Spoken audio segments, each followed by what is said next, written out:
영접하는 자, 곧 그 이름을 믿는 자들에게는 하나님의 자녀가 되는 권세를 주셨습니다. 아멘. 우리는 예수 그리스도를 영접한 자입니다.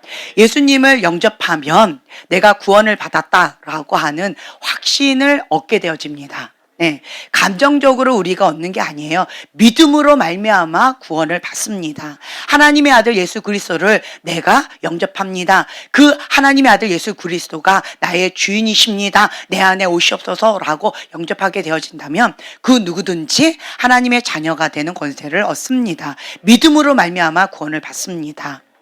자, 첫 번째로 이렇게 하나님의 말씀, 진리의 말씀으로 내가 구원을 받았구나 라고 하는 확증을 얻게 되어집니다.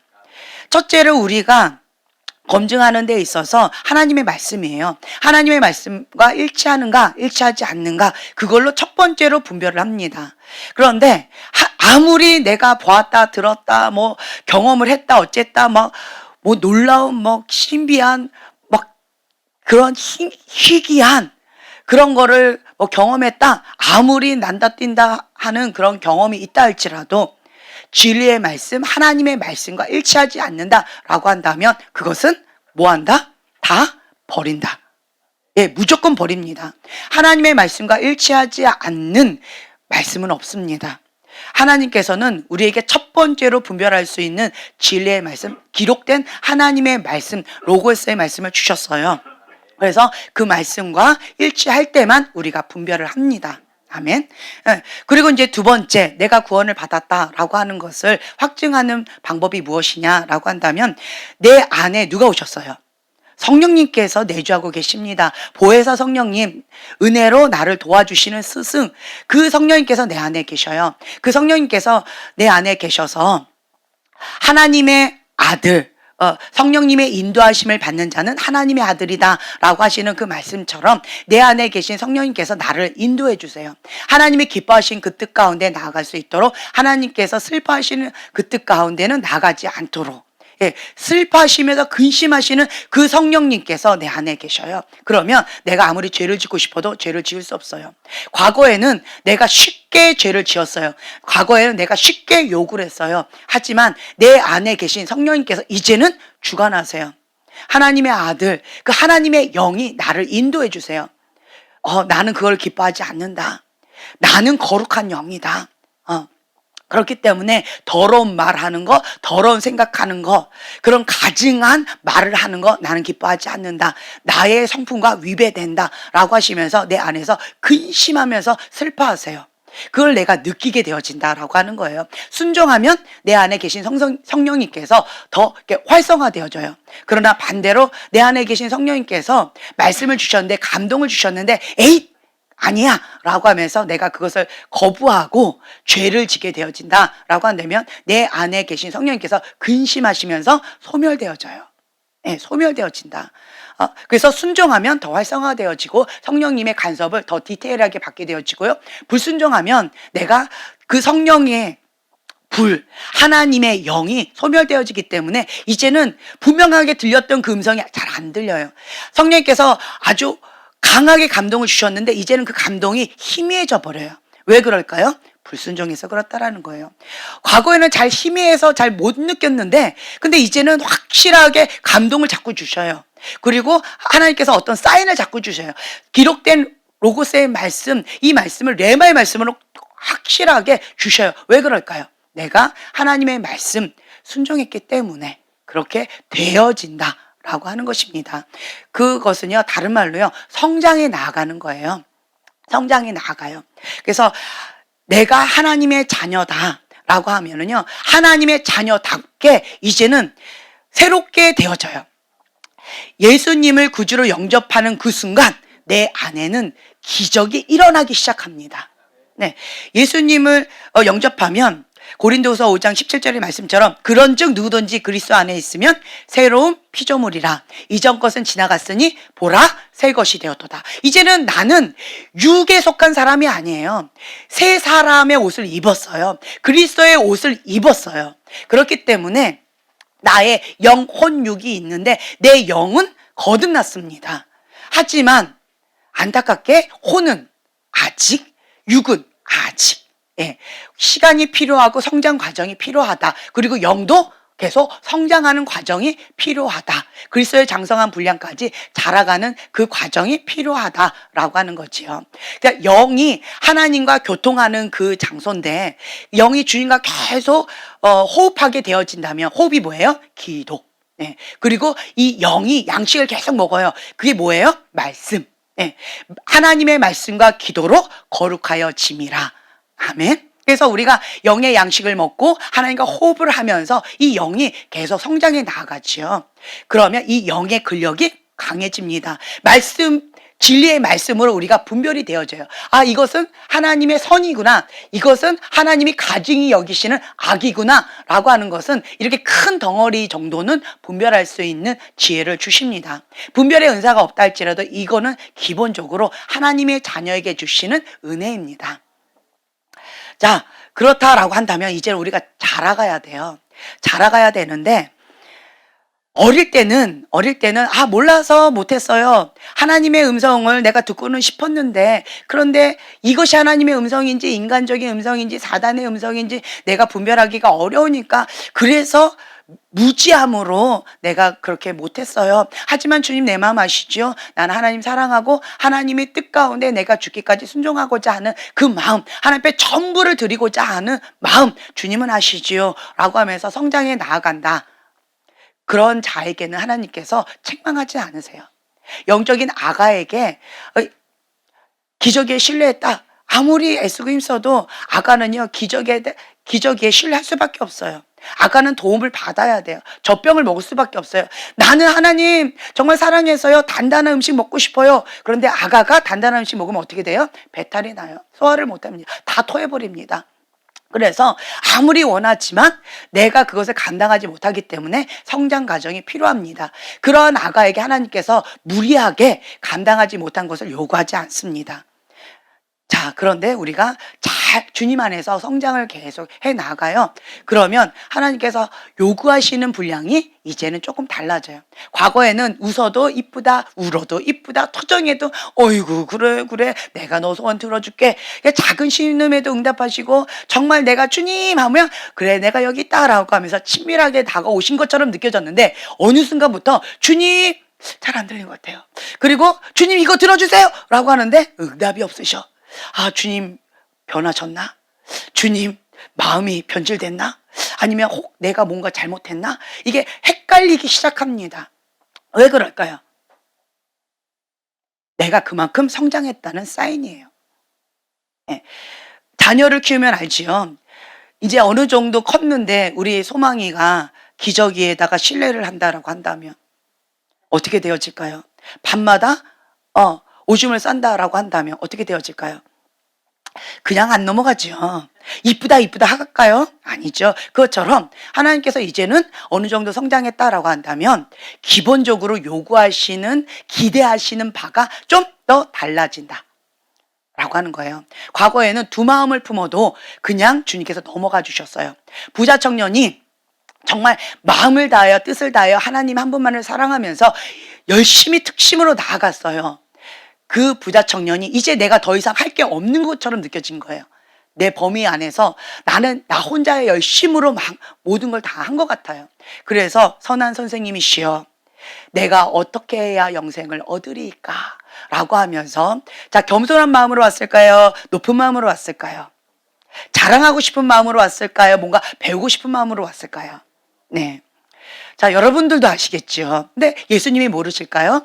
그 예수님께서 그 부자 청년의 마음의 중심을 딱 꿰뚫어 보셨어요. 그래, 참 너가 귀하다. 너무너무 사랑스럽다. 왜냐하면 너가 할 수 있는 이 영역 가운데서 최선을 다했으니까 너무 귀하다. 자, 이제는 다음 단계로 성장하자. 그게 뭐였어요? 너가 가지고 있는 모든 재산, 하나님보다 더 사랑했던 그 우상 버리고 나를 따르라. 이제 예수님께서 요구하시는 분량이 달라졌다는 거예요.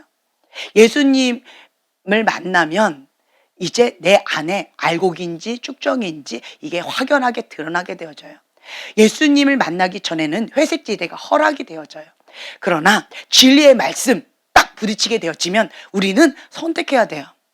하나님보다 더 사랑했던 나의 우상이 무엇인지를 직면할 수밖에 없어요.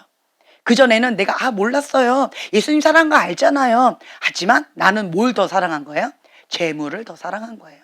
하나님 나 사랑해요 라고 말은 하지만 다른 거를 더 사랑했다라고 하는 거죠. 다른 말로요, 두 마음을 품었다. 하나님 나라에는 두 마음 품은 것이 합당하다, 합당치 않다. 합당치 않다. 그러니까 요구하시는 분량이 이제 달라졌어요. 그때 부자 청년이 자기의 현실을 직시할 수밖에 없었어요. 내가 두 마음을 품었구나. 내가 하나님을 사랑했지만 하나님보다 자기를 더 사랑했구나. 하나님보다 재산을 더 사랑하고 있구나. 하나님보다 세상을 더 사랑하고 있구나. 라고 하는 것을 직시할 수밖에 없었다. 그 직면하는 그 시간 가운데 이 부자 청년은 심하게 갈등하고 근심하고 있었어요. 그 시간을 주님께서 기다려 주십니다. 그리고 말씀 안 하세요. 그 부자 청년이 대답할 때까지. 그런데 부자 청년은 무엇을 선택했어요? 내가 영생을 원하기는 했지만 자기 사랑, 세상 사랑, 자기 만족, 재산보다 더 원하지는 않았다. 그만큼 대가 지불하고 싶지는 않았다라고 하는 거예요. 그래서 슬피 근심하며 등을 돌려서 떠났어요. 예수님께서는요, 여러분들에게 성장하면 이렇게 요구하시는 분량이 다르다. 부자 청년에게 이걸 요구하셨는데 영적인 아가에게 이걸 요구하실까요?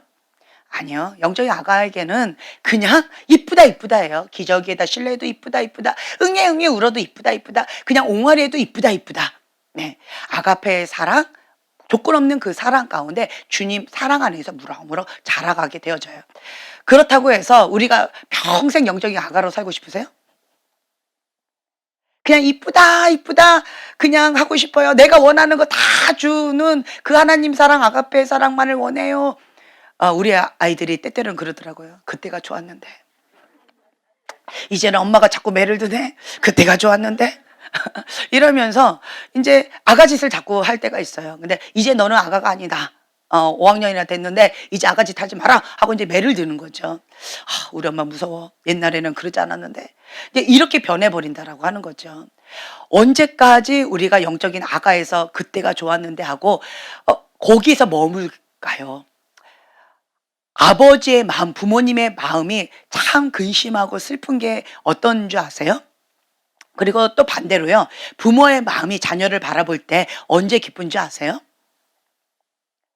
자라지 않고 머물러 있을 때, 아이가 어느 정도 키가 커야 되는데, 어느 정도 뭔가 뇌가 커야 되는데, 자라야 되는데, 그런데도 여전히 5학년이 됐는데 3살짜리 아가처럼 행동을 한다라고 한다면, 3살의 몸을 갖고 있다라고 한다면, 머리는 지금 그 3살의 머리를 갖고 있고, 그리고 몸은 이렇게 한쪽만 이게 큰다, 한쪽은 안 자란다, 이런다면 어떻게 될까요? 참 마음이 어렵겠죠. 그렇죠? 그것처럼 부모는요, 자녀를 바라볼 때 잘 먹고 잘 성장하고 그냥 건강하고 밝고 하나님 안에서 무럭무럭 자라기를 바래요. 근데 성장이 멈췄을 때 부모의 마음은 근심을 하게 되어진다라고 하는 거죠. 그래서 여러분들은 하나님 안에서 그리스도의 장성한 분량까지 우리가 자라가야 돼요.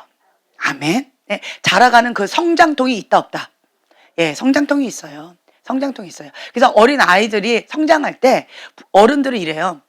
갑자기 고열이 나요. 특별하게 어디 아픈 데가 없는데 고열이 심하게 나고 아이가 끙끙 앓아 누워요. 그러면 초보자 엄마는 막 어쩔 줄 몰라가지고 무조건 어디를 가요? 응급실로 달려갑니다. 그런데 이 노련하신 할머니는 뭐라 그러세요? 괜찮아. 이건 병원에 갈 일이 아니야. 이거는 성장통이야. 애가 이번에 좀 심하게 앓고 나면 많이 크겠네.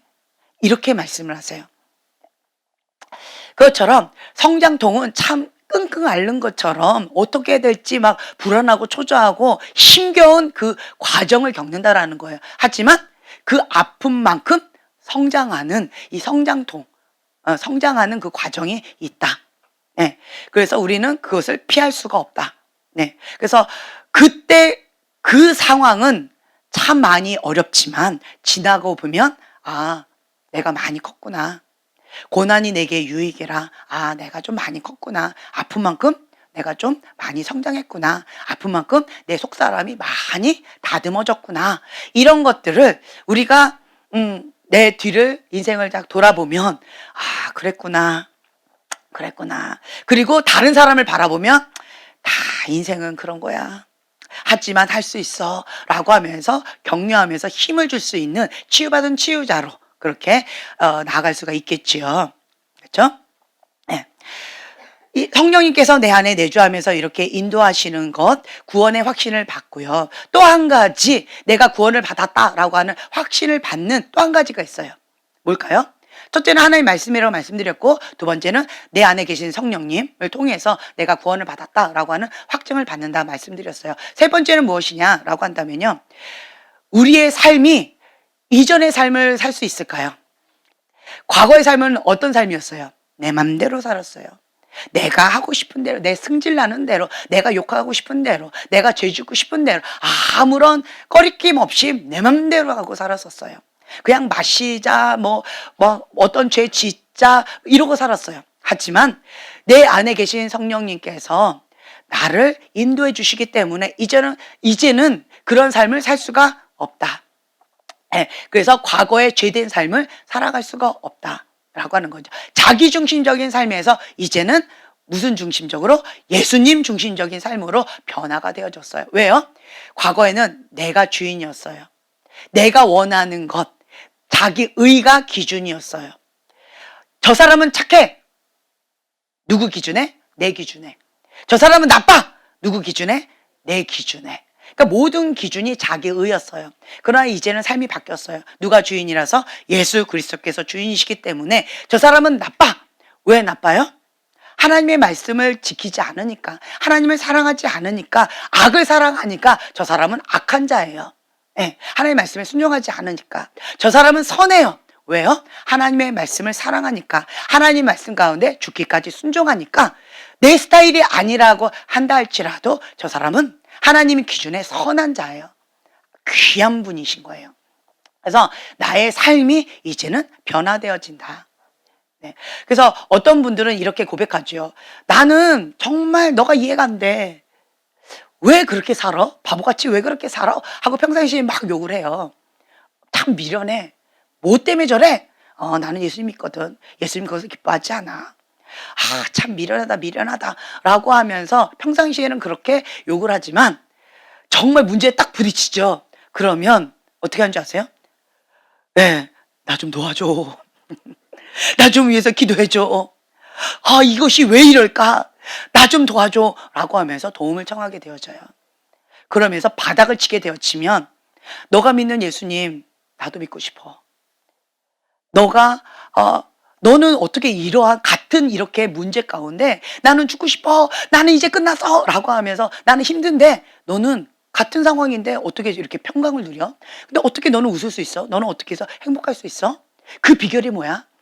내 안에 성령님 계시거든. 난 예수님 믿거든. 주님이 하실 것이거든. 그리고 나는 모든 이 문제의 해답이 백문일답 예수 그리스도라는 걸 믿거든. 하나님께서 이 위기를 전화위복 시켜주셔서 반드시 기회로 만들어 주실 것을 믿거든. 나는 과거에 이런 경험이 있어 라고 하면서 간증할 수 있는 기회가 되어지겠죠. 네. 그래서 삶이 변화되어진다. 네. 과거에 내가 그렇게 사랑했던 세상, 내가 그렇게 사랑했던 그 죄된, 그리고 내가 그렇게 사랑했던 그런 친구들이 이제 멀어지게 되어지고, 이제는 불편하게 되어지고, 이제는 뭔가 부딪혀요. 계속 힘겹게 되어진다. 그래서 우리의 삶이 변화되어진다라고 하는 거죠. 이제 구원에 대한 확신, 이렇게 세 가지를 통해서 우리가 받게 되어지는데요. 자, 그렇다라고 한다면 우리가 벼가 익으면 익을수록 고개가 숙여지는 그런 겸손을 배워야 됩니다. 아멘. 근데 참 안타까운 것은 신앙생활을 오래 하면 오래 할수록 어떻게 되어지는 줄 아세요? 변질되어져 가요. 그 첫사랑이 이렇게 퇴색되어져 가는 것이 인간의 이런 죄의 본성이에요. 어느 정도 딱 하면 처음에는 주여 살려주세요. 주여 도와주세요. 영적 전쟁 치열한 가운데서 주여 라고 부르짖습니다. 그런데 어느 정도 이제는 편안해졌어요. 어느 정도 사업이 잘 되고 있어요. 어느 정도 관계가 좀 회복되어졌어요. 어느 정도 내가 원하는 것이 좀 잘 풀어져 가고 있어요. 그러면 내 안에 이 정도면 됐지. 아, 내가 이때까지 이렇게 열심히 기도하고 열심히 대가 지불하고 금식하면서 주님 앞에 나갔는데 내가 그렇게까지 해야 되나? 주님, 좀 나도 좀 보상을 받고 싶네요. 친구들이 놀러 간다는데 나도 좀 놀러 가고 싶네요. 친구들이 우리 가족 회의가 있다는데 꼭 이렇게 예배 때 있네요. 나도 이제 좀 가족끼리 모임을 갖고 가족 여행도 좀 하고 좀 누리면서 살아야 되지 않을까요? 그동안에 너무 고생하지 않았을까요? 주님? 이러면서 하나님과 뭔가 타협을 하려고 이게 쑥 올라온다. 이게 뭐다? 교만이다. 아니란 마음이다. 라고 하는 거예요. 그래서 이 신앙의 색깔 가운데 기름이 끼기 시작하는 거예요. 기름이 끼기 시작하면서 이 가난한 심령이, 배고픈 심령, 하나님을 향한 갈망한 심령이 이제는 약간 퇴색되어져서 그냥 어느 정도만 하면 그냥 이 정도면 됐어 라고 안일함에 빠지게 되어져요. 자, 그렇게 되어지면 영적인 교만함을 낳게 되어진다.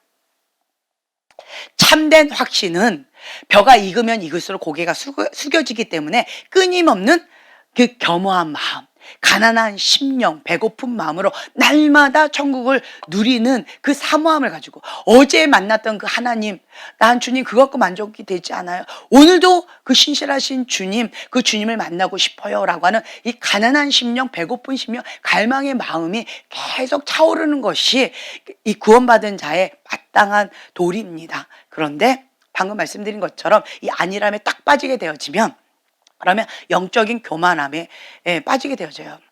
참 안타까워요. 인간은 이래요. 다른 사람을 욕하기가 어려워요. 왜요? 나도 그러니까. 특히 여러분 기억하세요. 영적 전쟁, 치열한 영적 전쟁 가운데 막 싸워라, 피 흘리기까지 싸워라, 승리는 여호와께 있다, 목숨 걸고 싸워라, 죽으면 순교다, 죽기까지 싸워라 라고 해서 그렇게 해서 승리를 했어요. 승리하면 그때 순간적으로 오는 이 영적 교만함이 확, 승리했다. 이때까지 너무 힘들었잖아 라고 하면서 안일함이 쓱 오면, 그러면서 영적 교만함이 딱 오게 되어져 있어요.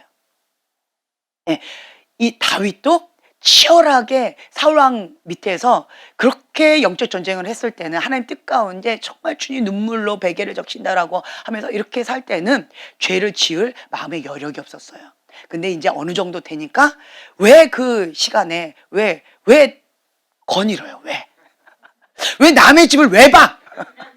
그러면 한번 봤다 그러면 어머나 하고 빨리 도망가야지. 왜 거기 이렇게 해서 왜 행동까지 죄를 짓냐고요. 그 왜 그랬어요? 큰 전쟁의 승리 그 뒤에 부하들은 다 전쟁터에 보내고 자기는 나는 나까지 꼭 전쟁터에 가야 돼? 난 좀 쉬어야 돼 라고 하면서 안일함에 빠지니까 벌써 슥 거닐면서 죄의 유혹 가운데 빠지게 되어져요. 그때 사단은 그 기회를 놓치지 않아요.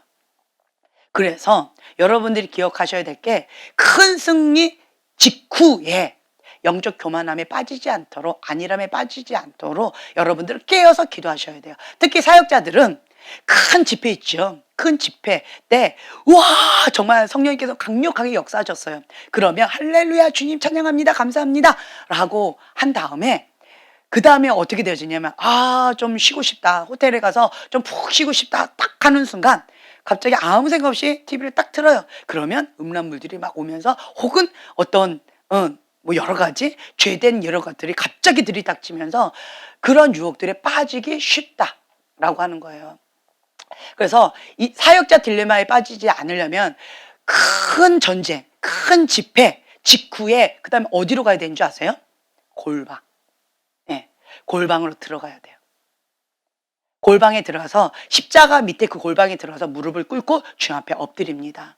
그리고 주님 앞에 갈급한 심령으로, 가난한 심령으로 주님 앞에 성령님 감사합니다. 주님의 영으로 나를 더 채워주시고 주님의 영으로 나를 사로잡아 주시옵소서 라고 하면서 나를 예수님의 보혈로 깨끗하게 씻김 받으면서 주님과 더 하나 되어지는 그 골방에서 먼저 엎드리는 그 습관, 좋은 습관을 갖게 되어진다면 사단에게 틈을 주지 않는 좋은 습관이 될 수 있다. 라고 하는 거예요. 영적 교만함은 제가 이번에 내가 승리했으면 그 다음에는 좀 괜찮을까요? 언제까지 이거는 싸워야 될까요? 네, 죽을 때까지예요. 죽을 때까지. 영적 교만함은요, 죽을 때까지예요. 사람은 이 죄성이 있었어요. 이 조금 좀 내가 잘했네 라고 하면 교만함이 확 올라와요. 근데 본능이요, 죄된 본능이 교만을 사랑해요. 예, 좋아해요. 그렇기 때문에 내가 피 흘리기까지 이 교만함과 싸우지 않으면, 정말 이게 극렬히 미워하는 마음이 없으면요, 나는 교만함 가운데 이미 잡혀 있는 거예요. 그래서 그 안일함에 빠져서 그거를 못 느끼고 있는 거예요. 제가 그 얘기를 했죠. 나는 그냥 담배 피는 사람, 술 먹는 사람, 그냥 옆에 앉아서, 그냥 옆자리에 앉아서 그냥 밥을 먹었을 뿐이에요. 근데 처음에는 냄새 너무 고약해, 술 냄새 너무 힘들어, 담배 냄새 너무 고약해, 너무 힘들어 라고 하는데, 그리고 나서 이제 집에 왔어요. 그러면 나는 못 느껴요. 근데 사람들은 나보고 뭐라 그래요? 술 냄새, 담배 냄새 내 옷에 배어있는 것을 뭐라고 얘기해요? 나한테 그런 게 나? 나한테 그런 게 나? 못 느껴요. 이게 영적 교만함이에요. 영적 교만함은요, 이렇게 연기처럼 쓱 하고 스며들어요. 나도 모르는 사이에. 그래서 내가 깨어서 이거에 대해서 민감해야 돼요. 극렬히 미워하는 마음, 내가 깨어서 피 흘리기까지 싸우지 않으면 영적 교만함은 어느새 내 안에 쓱 하고 자리 잡혀 있어요. 그래서 그 누구도 너가 섰는 줄 아느냐? 너가 넘어질까? 조심하라는 거죠. 다른 사람에게 뭐라고 이렇게 지적할 자기 형편이 아니에요. 내 앞가림부터 해야 되기 때문에, 나도 깨어있지 못하면 언제든지 그렇게 될 수가 있기 때문에 평생 겸손의 겉옷을 입는 거, 내가 겸손의 겉옷을 입었는가? 라고 하면서 자기를 돌아보는 이런 시간이 중요하다라고 하는 거죠. 그래서 참된 구원의 확신을 가진 자는 항상 자기를 돌아봐요. 다른 사람을 판단하고 정죄하는 것은 쉽습니다. 이 영적 교만함이 딱 오지요. 그러면 첫 번째로 하는 게 뭐냐? 나는 이 정도 했으면 됐어. 딱 봐. 왜 나는 했는데 저 사람 못하지? 왜 저렇게 살지? 왜 저러지? 이러면서 판단하고 정죄하고 비판하게 되어져요. 이것이 거짓 확신 가운데, 영적 교만함 가운데 있는 사람들의 그냥 반응이에요. 이 겸손의 거룩한 옷을 입은 사람은 내가 겸손의 겉옷을 입었는지 안 입었는지 자기를 계속 돌아보게 되어지고, 그리고 하나님의 그 성품을 바라보면서, 바라봄의 법칙, 하나님을 바라보니까 하나님은 사랑이세요. 하나님을 바라보니까 하나님은 거룩한 분이세요. 그렇기 때문에 바라봄의 법칙에 의해서 닮아져 가게 되어져 있어요. 하나님을 바라봐요. 하나님부터 사랑이 와요. 그 사랑으로 더 갈급해져요. 더 목말라져요. 하나님, 나는 사랑을 몰라요. 하나님, 그 하나님의 사랑으로 나를 채워주세요. 다른 사람을 사랑해야 되는데 나는 사랑을 몰라요. 사랑은 어려워요. 미워하는 거 너무 쉽네요. 네, 하나님 나를 용서해 주세요. 주님 나를 좀 도와주세요. 라고 하면서 정말 주님 앞에 엎드리게 되어진다는 거예요. 다른 말로요, 하나님을 닮아져 가는 그 삶을 사모하게 되어져요. 거룩한 삶을 사모하게 되어져요. 그러다 보니까 계속 표대를 향하여서 전진해 나가게 돼요. 이 정도면 됐지라는 마음이 생길까요? 아니에요. 나 자신을 바라보고 사람을 바라보면 난 너보다 낫네? 이 정도면 됐지? 이러한 영적인 교만함이 생기는데, 하나님을 바라보면, 하나님을 바라보고 나를 바라보세요. 어떨까요? 갈급해요. 목말라요. 주님, 나를 불쌍히 여기사. 주님의 영이 임했어요. 화로다 나여 망하게 되었도다. 나는 입술이 부정한 자인데 주님을 보였도다. 어쩌고 회개 모드로 나가게 되어진다는 거예요. 내가 정말 전심으로 예배를 드렸는데 누구의 예배는 받으시고 내 예배는 안 받으셨어요. 내가 주님을 바라보는 겸손의 겉옷을 입었을 때 주님 왜 그러셨을까? 마음이 상해요. 힘겨워요. 왜 그러시지? 마음이 어려워요. 주님 왜 그러셨어요? 라고 주님을 바라보게 되어지면 주님께서 깨닫는 은혜를 주세요. 볼 수 있는 눈, 들을 수 있는 귀를 주세요. 그래서 그랬구나. 하나님께서 이래서 그러셨구나. 내가 포인트, 하나님의 초점이 아니라 자기 기준으로 내 열심을 했구나. 하나님하고 좀 내가 많이 달랐구나. 하나님의 길, 하나님의 생각과 내 길이 많이 달랐구나. 그래서 하나님께서 내 예배를 받지 않으셨구나. 그래서 하나님께서 이렇게 하셨구나. 그걸 깨닫게 되어지면 어떤 마음이 생길까요? 회개하는 마음이 생겨져요. 그렇기 때문에 내가 하나님 앞에 회개하는 마음으로, 겸손한 마음으로 더 엎드리게 되어지고, 그리고 거룩한 생활을 더 사모하면서 나가게 되어져요. 이걸 다른 말로 선순환 되어져요.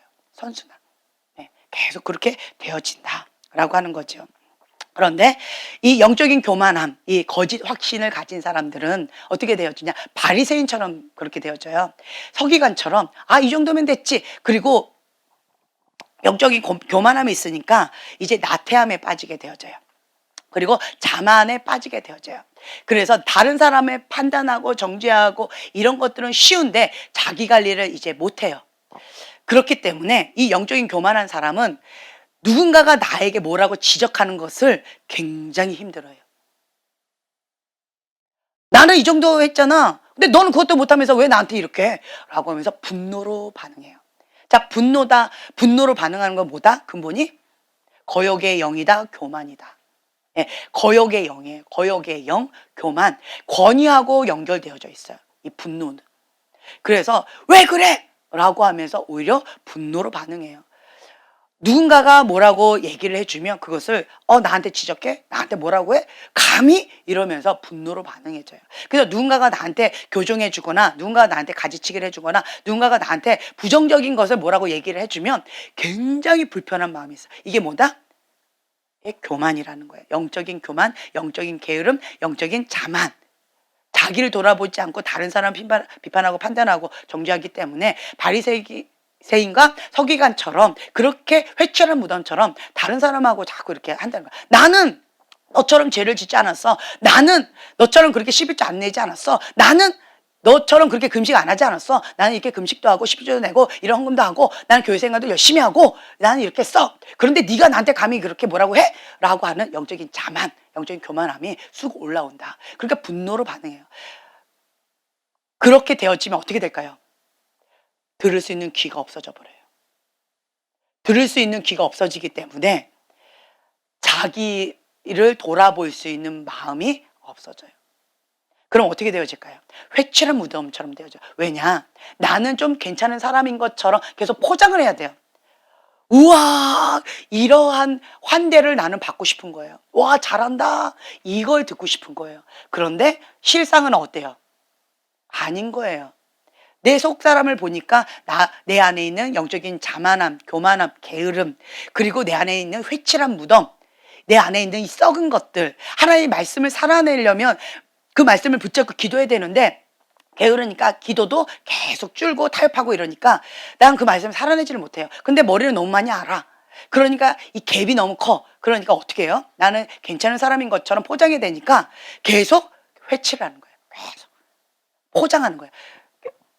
되게 두껍게 다른 사람이 나의 그 허점을 보지 못하도록 나는 괜찮은 사람이야 라고 하는 것을 계속 하려고 포장을 하다 보니까 타이틀 강조하는 사람이 있죠. 그리고 나는 이런 사람이야 라고 강조하는 사람, 그리고 다른 사람한테 어떤 것들을 잘 못 듣는 이런 사람들, 참 많이 어렵다라고 하는 거죠. 그래서 겉모양으로 만족을 해요. 서기관과 바리새인처럼 그렇게 회칠한 무덤처럼 살아가게 되어진다. 참 안타깝죠. 여러분들 서기관과 바리새인 얼마나 욕했어요? 얼마나 욕하셨어요? 어머, 외칠한 무덤이래. 독사이 자식들아! 뭐 이렇게 욕을 받았네. 어머나, 저렇게 강팍한 저런 영혼들. 예수님이 와도 예수님을 영접하지도 않고 저렇게 대적을 하고 참 저 무지한 저런 사람들 얼마나 욕하셨어요. 그런데 현대판 바리새인과 서기관이 교회 안에 많다. 왜 그래요? 영적인 자만함 때문에 그래요. 왜 그래요? 자기 자신을 성찰하지 못해서 그래요. 자기 현주소를 직시하고 누군가가 그런 부분을 가르쳐 주거나 뭔가 이렇게 교정해 주면 어떻게 돼요? 아파요, 안 아파요? 좋아요, 싫어요? 인간은 다 싫어요, 아파요, 힘들어요. 하지만 어떻게 해야 돼요? 겸손한 마음으로 정말 눈물은 피눈물처럼 아프지만 아멘 하면서 주님 앞에 아멘, 이러한 정말 심령에 토로하는 그런 상한 심령으로 주님 앞에 토로하는 기도가 나와요. 네, 주여 나를 불쌍히 여기소서. 주여 나를 긍휼을 베풀어 주시옵소서. 주님, 내가 아무리 하려고 해도 내 힘으로는 안 됩니다. 주여 나를 불쌍히 여기소서. 나의 이 영적인 자만함, 이 교만함, 주여 내 힘으로 안 됩니다. 이러면서 정말 이렇게 참여하는 마음을 주 옆에 엎드리게 되어져요. 여러분 많이 경험하고 계시죠? 그렇죠? 네. 그렇기 때문에 하나님께서 나를 돌아봐 주시고 하나님 나에게 정직한 영을 주시옵소서. 이렇게 되어지고요. 고백이 어떤 고백이 나오게 되어지느냐. 사도 바울의 고백처럼 이렇게 나와줘요. 갈라디아서 6장 14절의 말씀처럼 우리 주 예수 그리스도의 십자가 외에 결코 자랑할 것이 없습니다. 십자가 외에 자랑할 것이 없대요. 우리 인간이 바라볼 때 바울 보면 자랑할 게 많아요, 없어요? 어마어마한 거예요. 모세 보세요. 자랑할 게 많아요, 없어요? 어마어마해요. 세상에 이런 와 최고의 길만 온 거예요. 네. 그러니까 우리 현대판으로 얘기한다면 뭐 최고의 길, 아주 그 금수저, 그리고 우리나라에서 최고의 대학, 그리고 외모도 최고, 집안도 최고, 그리고 명문, 그리고 또 해외에서 최고의 대학, 최고의 교수, 뭐 최고의 어떤 뭐 이거 최고의 길만 쭉 온 거예요. 자랑할 게 많죠, 그렇죠? 딴 사람들은 이거를 외운다고 막 100번, 1000번 이렇게 읽어도 잘 안 외워져. 근데 이 머리가 그냥 봤는데 외워지는데 어떻게 해요? 정말 마음이 어렵지요. 왜 어떻게 해 이거? 네, 이런 최고의 길만 가는, 그리고 나는 아무리 못생기고 싶어도 이 잘난 얼굴 어떻게 해? 막 이렇게 힘들어하는. 그리고 이제 나는 옷걸이가 너무 좋아, 모델이에요? 막 이렇게 하는 이런 사람들, 그렇죠? 최고의 길만 온 거예요. 잘할 게 너무 많아요. 그런데 그런 사도 바울이 뭐라고 고백해요? 나는 십자가 외에 잘할 게 없습니다. 나의 나됨은 하나님의 은혜입니다. 예, 그런 고백. 야, 정말 있으니까 저런 말을 하지. 뭐 이렇게 우리가 약간 씁쓸한 마음이 들죠. 근데 우리도 사도 바울처럼 이렇게 주님의 신앙생활을 하다 보면 인간의 이 죄성과 하나님의 영과 이 육의 소욕과 성령의 소욕이 서로 싸우는 뭐예요? 망하게 되었도다라고 하면서 내 안에서 하나님의 법과 사단의 법이, 사망의 법이 서로 싸우는도다라고 하면서 힘겨운 싸움을 하면서 정말 절규하면서 괴수 중에 괴수입니다라고 하는 그 고백이, 사도 바울의 그 고백이 그냥 입에 발린 고백이 아니라는 거 여러분 신앙생활하면서 많이 공감하시죠? 네. 그래서 저것은 신앙생활을 하는 그런 좋은 모델. 그리고 사도 바울이 이래요. 나를 본받으라. 저는 그 얘기를 들으면서 와, 대단하다. 과연 나는 나를 본받으라. 아니면 나같이 신앙생활 하지 말고 성경을 봐. 오직 예수님만 봐. 이렇게 말하고 싶지 않나요? 그렇죠? 진리를 봐. 나는 인간이야. 이렇게 나는 떠들고 다녔는데 사도 바울은 나를 본받으라. 야, 진짜 너무 대단하다. 그리고 사무엘도 이렇게 해요. 하나님 앞에 흠이 없다는 거예요. 내가 하나님 앞에 그렇게 살았다라고 하는 거예요. 와, 정말 대단하다. 그렇게 고백할 정도면 얼마나 대단할까. 그렇죠? 그런데 그러한 사람이 고백했던 것이 십자가 외에는 자랑할 것이 없다. 예, 이러한 고백을 한다라는 거죠. 그러면서 시편에 이런 고백을 해요. 하나님이여 나를 살피사 내 마음을 아시며 나를 시험하사 내 뜻을 아옵소서. 내게 무슨 악한 행위가 있나 보시고 나를 영원한 길로 인도하소서. 예, 하나님의 사람이 이 시편 기자가 이렇게 고백을 합니다. 와, 저 정도면 괜찮지 않을까? 하나님 마음에 합한 자, 정말 하나님께서 다윗의 길로 갔다, 나는 축복한다. 다윗의 길로 가지 않았다, 나는 저주한다. 이렇게 축복의 어떤 이름, 대명사로 들릴 정도로. 그런데 주님, 내 마음을 살피사 나를 아시며 나를 시험하사 내 뜻을 아옵소서. 이 말은 뭐예요? 계속 하나님의 성령 가운데 나를 조명받는 거예요. 자기 자신을 계속 살피면서 주 앞에 겸손하게 엎드려 나간다라고 하는 거죠. 이 정도면 됐지가 아니라는 거예요.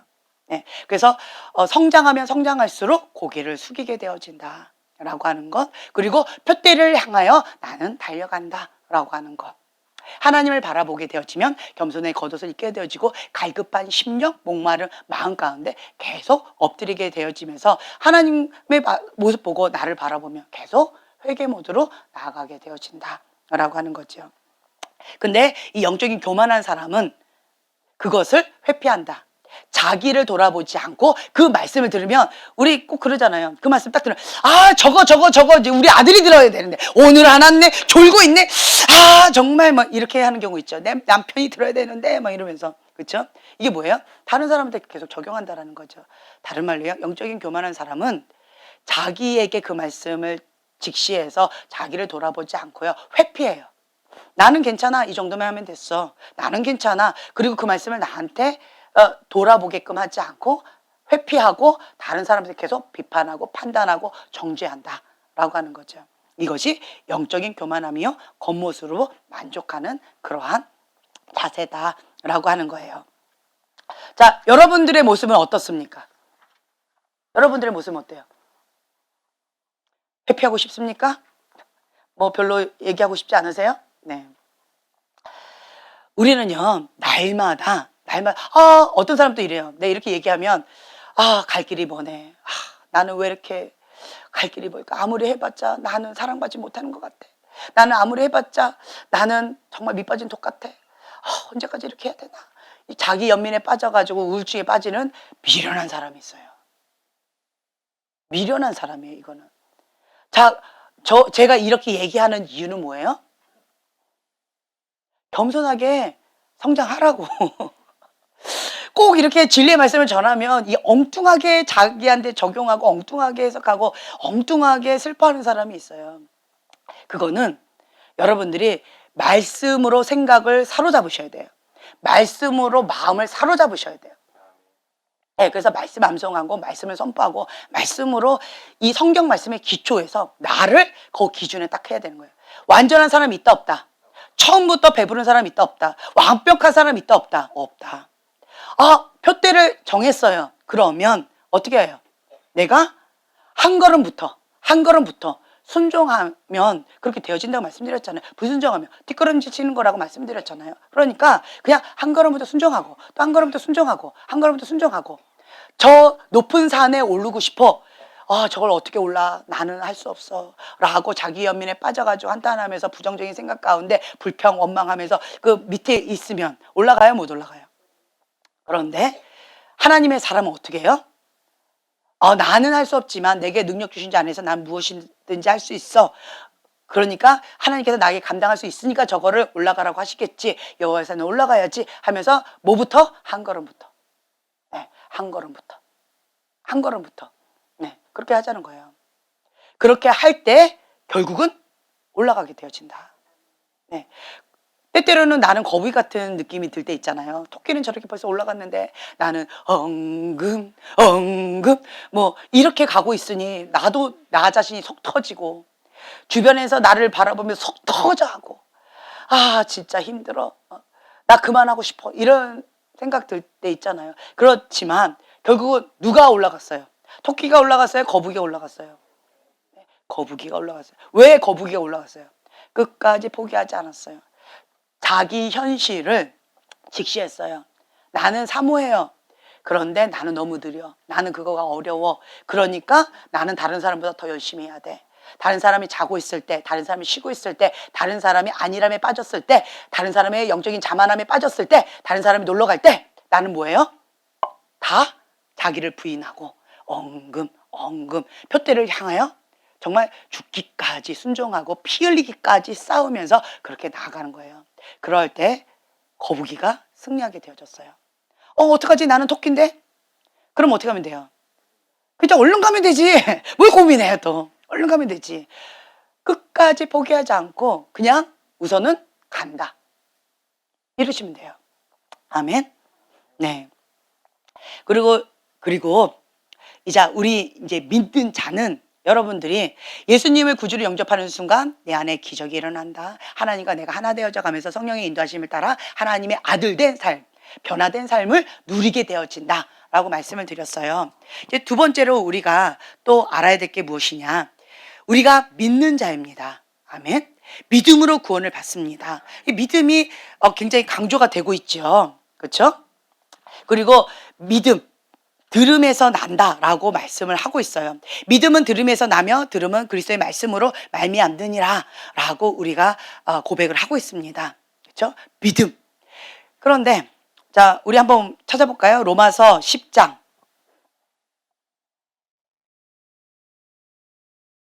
8절부터 10절까지의 말씀이에요. 로마서 10장 8절부터 10절까지의 말씀 함께 봉독하겠습니다. 그러므로 무엇을 말하느냐 말씀이 내게 가까워 내 입에 있으며 내 마음에 있다 하였으니 곧 우리가 전파하는 믿음의 말씀이라. 내가 만일 내 입으로 예수를 주로 시인하면 또 하나님께서 그를 죽은 자 가운데서 살리신 것을 내 마음에 믿으면 구원을 받으리라. 사람이 마음으로 믿어 의에 이르고 입으로 시인하여 구원에 이르리라. 네, 아멘. 네. 믿음으로 구원에 이릅니다. 입으로 시인함으로 구원에 이릅니다. 마음으로 믿음으로 구원에 이릅니다. 자, 믿음이에요. 우리는 믿는 자입니다. 아멘. 네. 믿음은 무엇을 뜻하느냐? 이 믿음은요, 오직 하나님만 의지하고 믿는 것을 뜻합니다. 내가 의지했던 거 이제는 내려놓으라는 거예요. 내가 신뢰했던 거 이제는 내려놓으라는 거예요. 네. 그것이 쉬울까요? 어려울까요? 제가 신앙생활을 하다 보니까 이게 만만치 않더라고요. 내가 의지했던 거, 내 머리, 내가 의지했던 거, 내 스펙, 내가 의지했던 거, 내가 뭐 재물, 어떤 능력, 사람, 내가 의지했던 게 굉장히 많더라고요. 그렇죠? 그 모든 것들을 내려놓고 하나님 한 분만을 의지해라. 참 쉽지가 않아요. 예를 들면 나는 재물이 많아요. 내가 원하는 뭔가가 있어요. 내 집을 사고 싶어. 그러면 나는 그냥 가진 게 돈밖에 없어. 그렇죠? 그러면 집을 사면 되잖아요.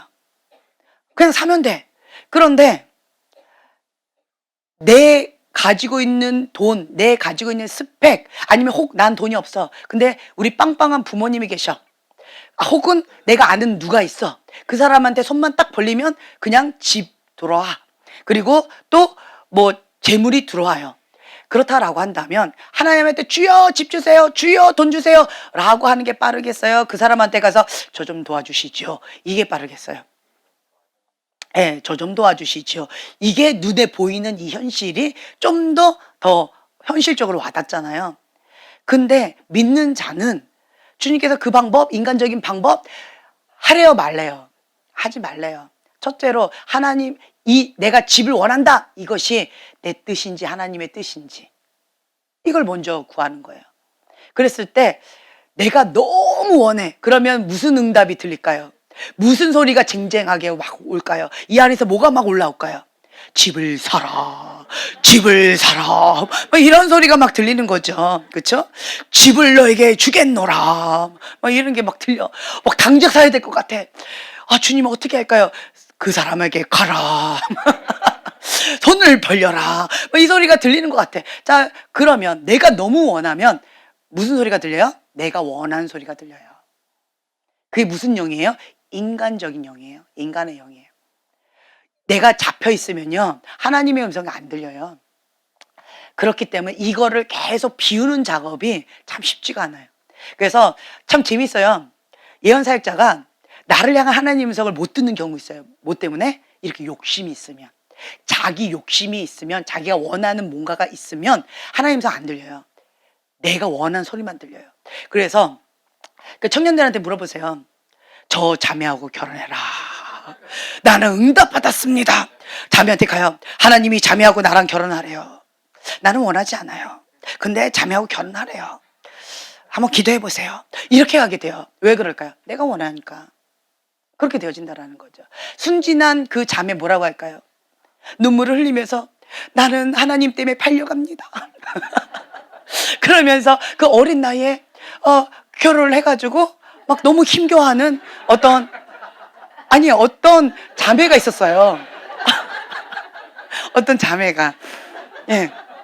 그래서 아니 왜 웃으세요? 그렇게. 예. 어떤 자매가 그렇게 힘들어 하더라고요. 그래서 저는 아니에요. 어떤 자매가 그러더라고요. 그래서 예. 그러니까 자기가 너무 원하면 하나님 음성이 안 들려요. 자기가 원하는 음성 들리죠. 네. 그렇기 때문에 우리는 하나님을 믿고 하나님의 방법대로 나가야 돼요. 그러려면 뭘 알아야 될까요? 하나님의 성품에 대해서 알아야 돼요. 하나님을 아는 지식. 이게 중요하다. 난 하나님 믿습니다. 라고 하는데 하나님 몰라. 하나님 뭘 기뻐하시는지, 하나님 성품이 무엇인지, 하나님 어떤 분인지 몰라. 그러면서 그냥 무조건 믿는데 진짜 믿는 걸까요? 아니면 맹종하는 걸까요? 그렇죠. 혹은 내가 만든 하나님을 믿는 거예요. 그러면서 엉뚱한 소리를 많이 하게 되어져요.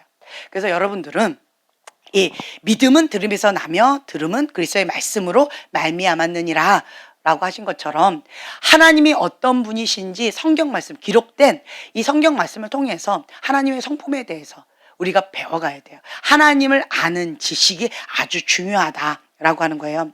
호세아 한번 찾아볼까요? 호세아 4장 6절의 말씀이에요.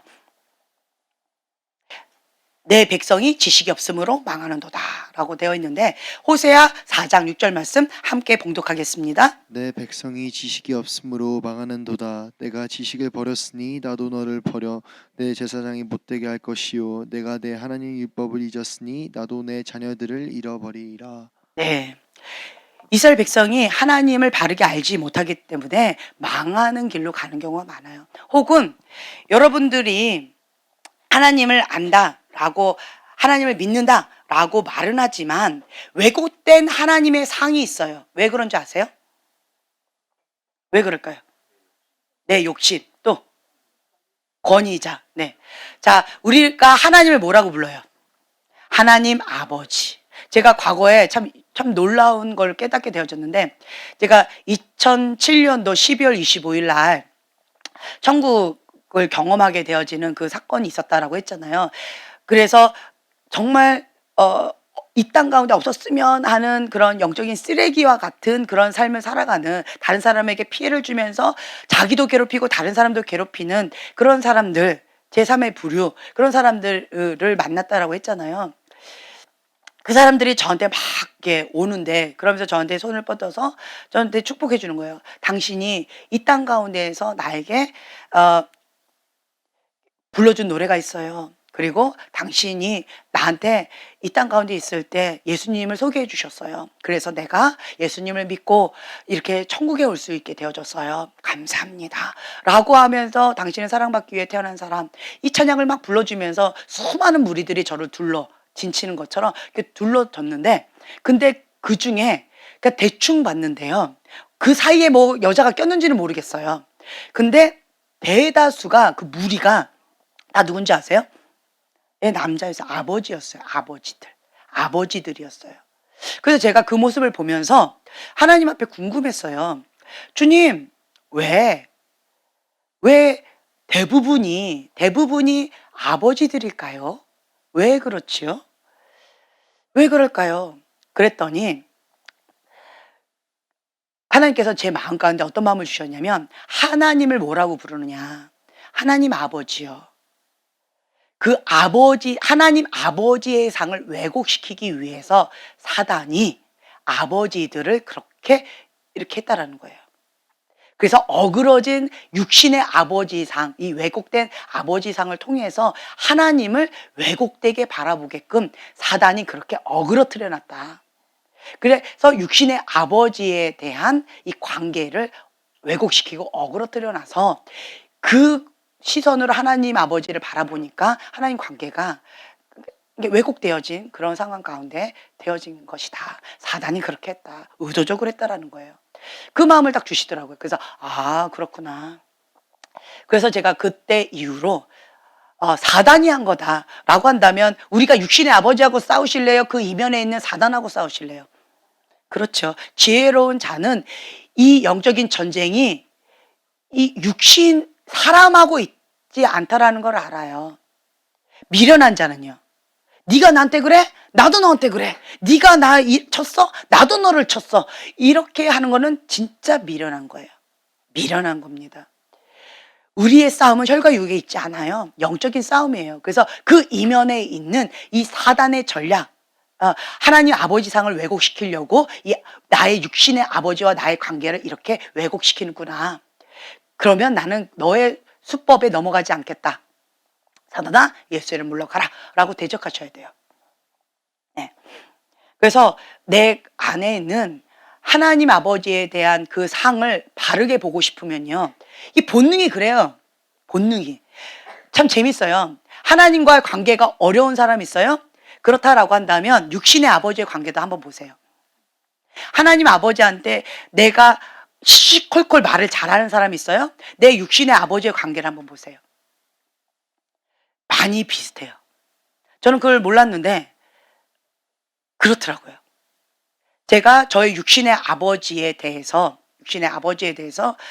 정말 이렇게 시시콜콜하게 막 조절조절 말을 잘해요. 그리고 요구도 아주 당당하게 해요. 아버지 사주세요. 안 사줘요? 아빠 나빠. 뭐 이렇게. 네, 그런 것처럼 하나님 아버지에게도 어린아이 같은 모습으로 완전히 벌거벗은 갓난아기의 모습으로 기도를 그렇게 해요. 네, 그리고 하나님 앞에 어린아이 같이 기도하고 관계를 그렇게 가져요. 그리고 어떤 문제가 딱 터졌다 그러면 무조건 하나님과 의논을 해요.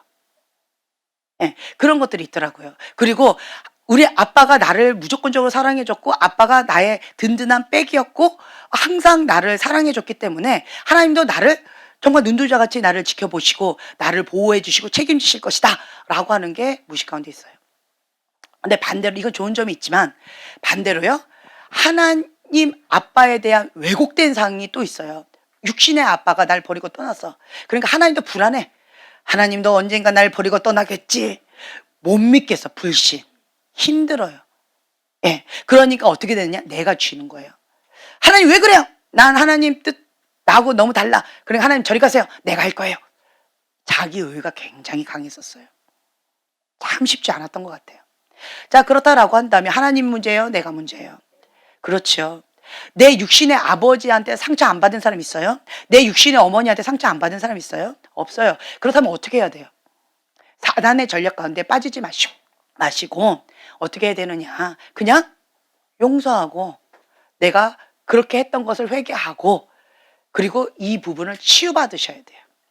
회복 받으셔야 돼요. 그래서 성령의 조명을 받아서 이 부분은 주님 나를 예수님의 보혈로 깨끗하게 흰 눈보다 더 깨끗하게 치유해 주시고 회복시켜 주세요 라고 하면서 이게 나가야 된다라는 거죠. 그래서 왜곡된 권위자, 불의한 권위자를 통해서 하나님을 바라봤던 이 죄를 회개합니다. 그리고 성경 말씀, 기록된 하나님의 말씀, 하나님이 어떤 분이신지에 대해서 내가 배워나가겠습니다. 그런 자세로 여러분들이 가셔야 돼요. 그러할 때 참된 하나님의 관계가 회복되어진다. 네. 그래서 이 부모와의 관계가 왜곡되고 상처가 생기는데 이거 한번 들어보세요. 내 부모가 나와의 관계 속에서 나에 대해서 사랑을 잘 안 해주는 것 같아. 나에 대해서 무관심한 것 같아. 나의 부모가 나한테 시간을 별로 안 주는 것 같아. 내가 아무리 불러도 그러니까 못 들은 척하는 것 같아. 너무 바빠.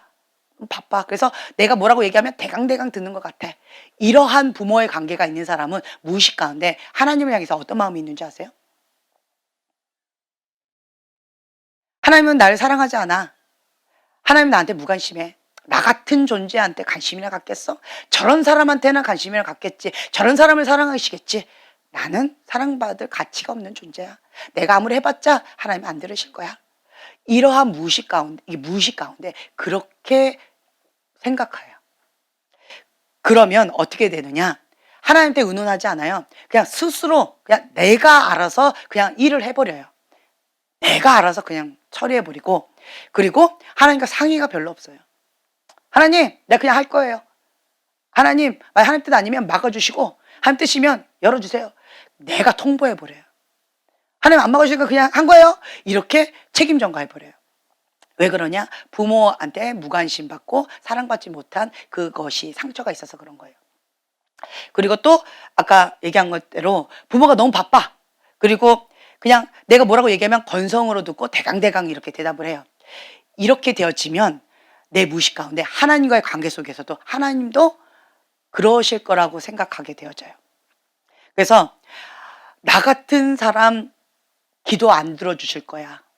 나 같은 사람 하나님께서 작은 신음에도 응답하신다 그러는데 나는 그런 거 잘 모르겠어.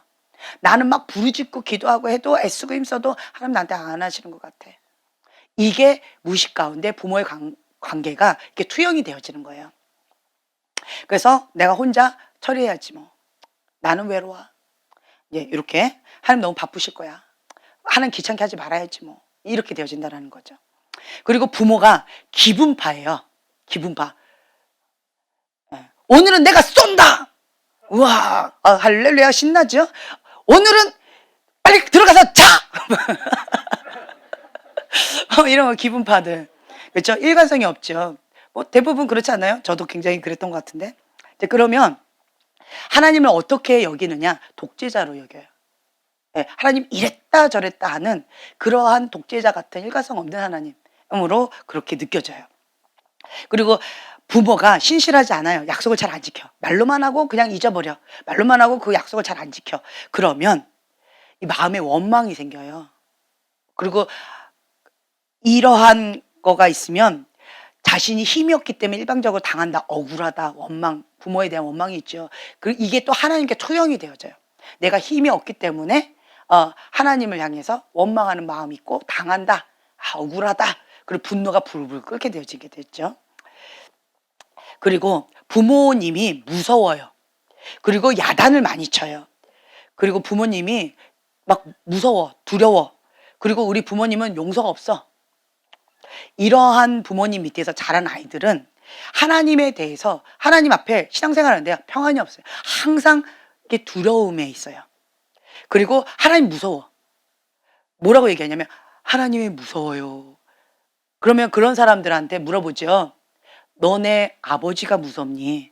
너네 어머니가 무섭니? 너의 부모님이 무섭니? 무서워요. 근데 말은 이래요. 아니요, 우리 부모님 안 무서워요. 아니요, 무식 가운데 부모님이 무서운 엄한 부모님이에요. 야단을 많이 치고 그리고 용서가 별로 없는 조금 이렇게 완벽주의 기질의 그런 부모님 밑에서 자란 사람들은 엄격한 그러한 자녀들은 하나님도 그럴 거라고 무식 가운데 생각해요. 그래서 무서운 하나님, 평안이 항상 없고 항상 불안해요. 그리고 완벽한 부모님은 지적하죠. 판단하죠. 왜 이거밖에 못했어? 맨날 혼나잖아요. 그것처럼 하나님에 대해서도 그렇게 생각해요. 맨날 하나님은 오게티, 벌만 준 하나님. 내가 이런 거 잘못하면 그거 용서하지 않고 꼭 벌 준 하나님. 내가 이렇게 잘못해서 이렇게 벌 주고 이렇게 막 뭐 잘못했다고 암 주고 뭐 이렇게 했다고 뭐 다리 부러뜨리고 이런 하나님으로 잘못 착각하시는 사람들이 많아요. 하나님 그렇지 않아요. 왜 그러느냐? 내 육신의 부모가 방금 말씀드린 이제 완벽주의예요. 벌을 주고 그리고 야단을 치고 용서가 별로 없고 두렵고 그리고 무섭고 지적하고 판단하고 그 용서가 별로 항상 긴장하게끔 만드는 막 맨날 싸워. 그러니까 항상 두려운 거예요. 불안한 거예요. 그것이 하나님께도 투영되어져서 하나님도 그럴 것이다 라고 무의식 가운데 있는 거예요. 그렇기 때문에 하나님과 육신의 부모는 다르다라고 좀 이렇게 분리시키셔야 돼요. 하나님은 벌 주시는 분이 아니세요. 내가 잘못해도 하나님은 노하기를 더디하시는 분. 사단이 그 죄로 틈을 타서 그렇게 하는 거지 하나님이 하시는 게 아니에요. 그러니까 사람들이 자꾸 하나님을 엄한 분, 벌 주시는 분, 나쁜 분으로 착각하시는데 아니에요. 사단이 하는 거예요. 하나님 그렇지 않으세요. 전화위복시키세요.